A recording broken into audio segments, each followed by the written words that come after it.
যায়।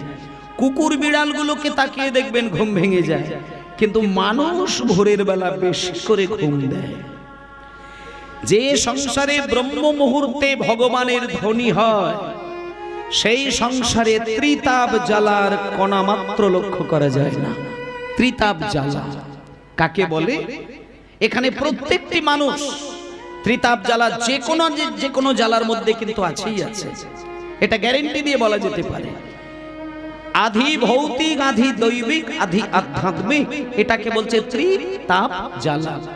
প্রত্যেকটা মানুষ তিন রকমের জ্বালার সঙ্গে যুক্ত হয়ে থাকে, আর ত্রিতাপ জ্বালা থেকে সম্পূর্ণ মুক্তি লাভ করা একমাত্র কৌশল ব্রহ্ম মুহূর্তে তোমাকে ভগবানের নাম অমৃতের মধ্যে মাখামাখি হয়ে থাকা।